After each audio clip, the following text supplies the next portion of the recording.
ನಮಸ್ಕಾರ ಸ್ನೇಹಿತರೆ. ಇಂದಿನ ನಮ್ಮ ಯೂಟ್ಯೂಬ್ ಪ್ರವಾಸದಲ್ಲಿ ನಾವು ಹೋಗುತ್ತಿರುವುದು ಉತ್ತರ ಕನ್ನಡ ಜಿಲ್ಲೆಯ ಹೃದಯ ಭಾಗದಲ್ಲಿರುವ ಒಂದು ಅದ್ಭುತ ಇತಿಹಾಸದ ಸ್ಥಳಕ್ಕೆ.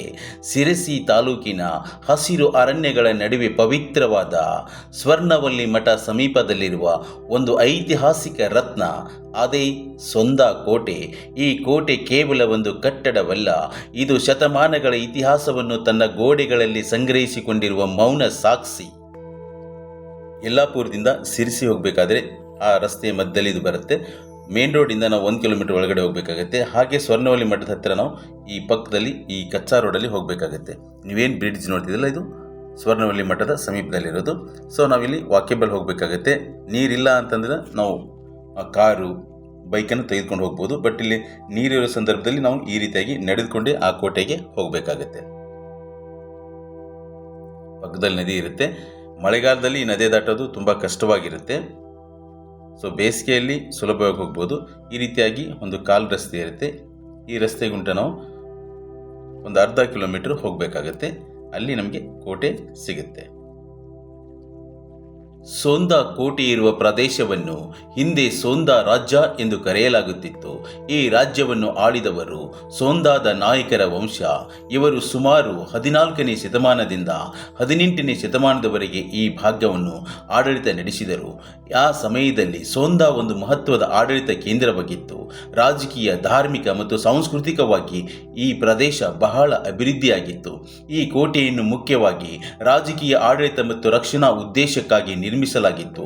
ಕಾಡುಗಳಿಂದ ಸುತ್ತುವರಿದಿರುವ ಈ ಪ್ರದೇಶದಲ್ಲಿ ಕೋಟೆಯನ್ನು ನಿರ್ಮಿಸಿರುವುದು ಆ ಕಾಲದ ಸೈನಿಕ ತಂತ್ರಜ್ಞಾನವನ್ನು ತೋರಿಸುತ್ತದೆ.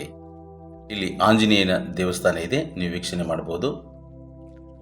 ಇದ್ರ ಪಕ್ಕದಲ್ಲೇ ಕೋಟೆ ಇರೋದು. ಇದೇನಿದೆಯೋ ಇದು ಎಂಟ್ರೆನ್ಸು. ನಾವು ಕೋಟೆ ಒಳಗಡೆ ಹೋಗೋದು. ಸೋಂದಾ ಕೋಟೆಯನ್ನು ನೋಡಿದಾಗಲೇ ನಮಗೆ ಗೊತ್ತಾಗುತ್ತದೆ ಇದು ಸಾಮಾನ್ಯ ಕೋಟೆಯಲ್ಲ. ಇದರ ನಿರ್ಮಾಣದಲ್ಲಿ ಕಲ್ಲು ಮತ್ತು ಲ್ಯಾಟ್ರೈಟ್ ಕಲ್ಲುಗಳನ್ನು ಬಳಸಲಾಗಿದೆ. ಕೋಟೆಯ ಗೋಡೆಗಳು ತುಂಬ ಬಲಿಷ್ಠವಾಗಿದ್ದು ಶತ್ರುಗಳಿಂದ ರಕ್ಷಣೆಗಾಗಿ ನಿರ್ಮಿಸಲ್ಪಟ್ಟಿರುವುದು. ಇಂದಿಗೂ ಕೋಟೆಯ ಕೆಲವು ಗೋಡೆಗಳು, ಭೂಗರ್ಭ ಮಾರ್ಗಗಳು ಮತ್ತು ಅವಶೇಷಗಳು ಕಂಡುಬರುತ್ತವೆ. ಒಮ್ಮೆ ಈ ಕೋಟೆಯ ಒಳಗೆ ಅರಮನೆಗಳು, ಸಭಾಂಗಣಗಳು, ದೇವಾಲಯಗಳು, ಸೈನಿಕರ ವಾಸಸ್ಥಳಗಳು ಇದ್ದವು ಎಂದು ಇತಿಹಾಸ ಹೇಳುತ್ತದೆ. ನೋಡಿ, ನೀವೇನು ವೀಕ್ಷಣೆ ಮಾಡ್ತಿದ್ದಲ್ಲ, ಇದೇ ಕೋಟೆ. ಇದು ವಿಶಾಲವಾಗಿರ್ತಕ್ಕಂಥ ಪ್ರಾಂಗಣ. ಸೊ ಅದು ಬಿದ್ದು ಹೋಗಿದೆ. ಸೊ ಒಂದಿಷ್ಟು ಇಲ್ಲಿ ಕಟ್ಟೆ ಇದೆ, ಅಲ್ಲೊಂದು ದೇವಸ್ಥಾನ ಇದೆ ದೂರದಲ್ಲಿ ನೋಡ್ತಾ ಇದ್ದಲ್ಲ. ಇವು ತೋಪುಗಳು, ಆಗಿನ ಕಾಲದ ತೋಪುಗಳು ಇವು. ನೋಡಿ, ಈ ರೀತಿಯಾಗಿ ತೋಪುಗಳು ಇದಾವು. ಒಂದು ಕಾಲದಲ್ಲಿ ಸೋಂದಾ ರಾಜ್ಯ ಬಹಳ ಸಮೃದ್ಧವಾಗಿತ್ತು. ಇಲ್ಲಿ ಕೃಷಿ, ವ್ಯಾಪಾರ, ಶಿಕ್ಷಣ, ಧರ್ಮ ಎಲ್ಲವೂ ಉತ್ತಮವಾಗಿ ಬೆಳೆಯುತ್ತಿತ್ತು. ರಾಜರು ದೇವಾಲಯಗಳು, ಮಠಗಳು ಮತ್ತು ಸಾರ್ವಜನಿಕ ಕಟ್ಟಡಗಳನ್ನು ನಿರ್ಮಿಸಿ ಸಂಸ್ಕೃತಿಯನ್ನು ಉತ್ತೇಜಿಸಿದರು. ಆ ಕಾಲದಲ್ಲಿ ಈ ಪ್ರದೇಶವನ್ನು ಜ್ಞಾನ ಮತ್ತು ಧರ್ಮದ ಕೇಂದ್ರ ಎಂದು ಕರೆಯಲಾಗುತ್ತಿತ್ತು. ನೋಡಿ, ಇದು ರಾಜ ಸೀಟ್ ಅಂತ ನೀವು ಒಳಗಡೆ ವೀಕ್ಷಣೆ ಮಾಡ್ಬೋದು. ಸೊ ಇದ್ರ ಮೇಲೇ ರಾಜ ಕುಳಿತುಕೊಳ್ತಾ ಇದ್ದ. ರಾಜ ಸೀಟ್ ಅಂತ ಕರೀತಾರೆ. ಸೊ ಇದ್ರ ಮೇಲೆ ರಾಜ ಕುಳಿತುಕೊಳ್ತಾ ಇದ್ದ.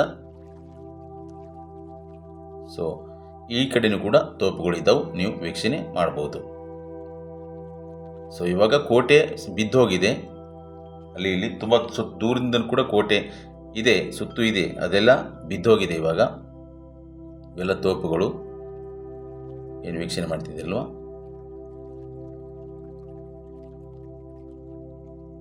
ಇದೆಲ್ಲ ವಿಶಾಲವಾಗಿರ್ತಕ್ಕಂಥ ಪ್ರದೇಶ ಇದೆ.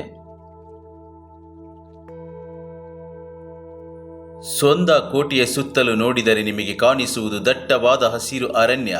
ಈ ಪ್ರದೇಶವು ಪಶ್ಚಿಮ ಘಟ್ಟದ ಭಾಗವಾಗಿರುವುದರಿಂದ ಇಲ್ಲಿ ಪ್ರಕೃತಿ ತುಂಬ ಸುಂದರವಾಗಿದೆ. ನೋಡಿ, ಇದು ದೇವಸ್ಥಾನ.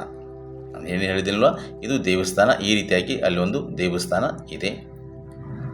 ಅದು ತುಂಬ ಹಳೆ ಕಾಲದಂತ ನೀವು ನೋಡಿದರೆ ಗೊತ್ತಾಗುತ್ತೆ. ನೋಡಿ, ಇದೆಲ್ಲ ದೇವಸ್ಥಾನ ಇದೆ.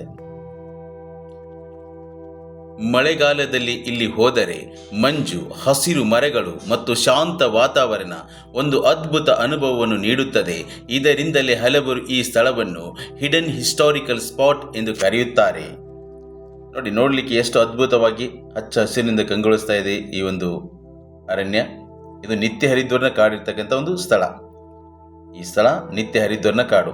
2012ರಲ್ಲಿ ಈ ನಿತ್ಯ ಹರಿದ್ವರ್ಣ ಕಾಡುಗಳನ್ನ ವಿಶ್ವ ಪಾರಂಪರಿಕ ಪಟ್ಟಿಗೆ ಸೇರಿಸಿದ್ದಾರೆ. ಇದು ದೇವಸ್ಥಾನದ ಹಿಂಭಾಗದಲ್ಲಿರ್ತಕ್ಕಂಥದ್ದು. ಆದರೆ ಇತಿಹಾಸದಲ್ಲಿ ಎಲ್ಲವೂ ಸದಾ ಒಂದೇ ರೀತಿಯಾಗಿ ಇರೋದಿಲ್ಲ. ಕಾಲಕ್ರಮೇಣ ಹಲವು ರಾಜಕೀಯ ಬದಲಾವಣೆಗಳು ಸಂಭವಿಸಿತು. ಮರಾಠರು, ಮೈಸೂರು ಸಾಮ್ರಾಜ್ಯ ಮತ್ತು ನಂತರ ಬ್ರಿಟಿಷರು ಈ ಪ್ರದೇಶದ ಮೇಲೆ ಪ್ರಭಾವ ಬೀರಿದರು. ಈ ಬದಲಾವಣೆಗಳ ಪರಿಣಾಮವಾಗಿ ಸೊಂದಾ ರಾಜ್ಯದ ಮಹತ್ವ ನಿಧಾನವಾಗಿ ಕಡಿಮೆಯಾಯಿತು. ಆದರೆ ಕೋಟೆಯ ಅವಶೇಷಗಳು ಇಂದಿಗೂ ಆ ವೈಭವದ ಕಥೆಗಳನ್ನು ಹೇಳುತ್ತಿವೆ. ನೋಡಿ, ಇದು ದೇವಸ್ಥಾನದ ಒಳಗಡೆ ಇನ್ಸೈಡ್. ಇಲ್ಲಿ ಶಿವಲಿಂಗ ಇದೆ, ಈಶ್ವರಲಿಂಗ ಇದೆ, ನೀವು ನೋಡ್ಬೋದು. ಇದು ದೇವಸ್ಥಾನದ ಇನ್ಸೈಡ್ ಒಳಗಡೆ ಇರ್ತಕ್ಕಂಥದ್ದು. ಇದು ಬಸವಣ್ಣ ಇದೆ ದೇವಸ್ಥಾನದ. ಯಾವಾಗೂ ಈಶ್ವರಲಿಂಗ ಇದೆ, ಅದರ ಅಪೋಸಿಟ್ ಆಗಿ ಬಸವಣ್ಣ ಇರುತ್ತೆ. ಈ ಎಲ್ಲ ಮೂರ್ತಿಗಳಲ್ಲಿ ವೀಕ್ಷಣೆ ಮಾಡ್ಬೋದು. ನೋಡಿ, ಈ ರೀತಿಯಾಗಿ ವಿಶಾಲವಾಗಿರೋ ಒಂದು ಪ್ರದೇಶ. ಈ ಸಾಮ್ರಾಜ್ಯದ ಬಗ್ಗೆ ಸಂಕ್ಷಿಪ್ತವಾಗಿ ಮಾಹಿತಿಯನ್ನು ನೋಡೋಣ. ಈ ಸಾಮ್ರಾಜ್ಯ ಅಂದರೆ ಸೊಂದಾ ರಾಜ್ಯ 1555ರಲ್ಲಿ ಸ್ಥಾಪನೆ ಆಗುತ್ತೆ.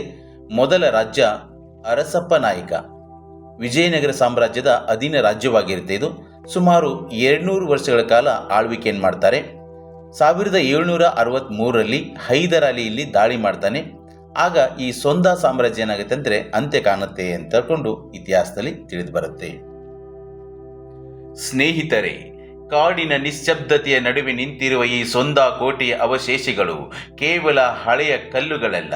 ಅವು ಒಂದು ಕಾಲದ ವೈಭವ, ಧೈರ್ಯ ಮತ್ತು ಸಂಸ್ಕೃತಿಯ ಜೀವಂತ ನೆನಪುಗಳು. ಇಲ್ಲಿ ಬೀಸುವ ಗಾಳಿ ಕೂಡ ಶತಮಾನಗಳ ಇತಿಹಾಸದ ಕಥೆಯನ್ನು ಮೃದುವಾಗಿ ಹೇಳುತ್ತಿರುವಂತೆ ಅನಿಸುತ್ತದೆ. ಸಮೀಪದಲ್ಲಿರುವ ಪವಿತ್ರ ಸ್ವರ್ಣವಲ್ಲಿ ಮಠ ಹಾಗೂ ಸೊಂದಾ ರಾಜ್ಯದ ನೆನಪುಗಳು ಈ ನೆಲದ ಮಹತ್ವವನ್ನು ಇನ್ನಷ್ಟು ಹೆಚ್ಚಿಸುತ್ತವೆ. ಹೀಗಾಗಿ ಸ್ನೇಹಿತರೆ, ಇಂಥ ಅಮೂಲ್ಯ ಇತಿಹಾಸವನ್ನು ತಿಳಿದುಕೊಳ್ಳೋಣ, ಕಾಪಾಡೋಣ ಮತ್ತು ಮುಂದಿನ ಪೀಳಿಗೆಗಳಿಗೆ ಉಳಿಸೋಣ.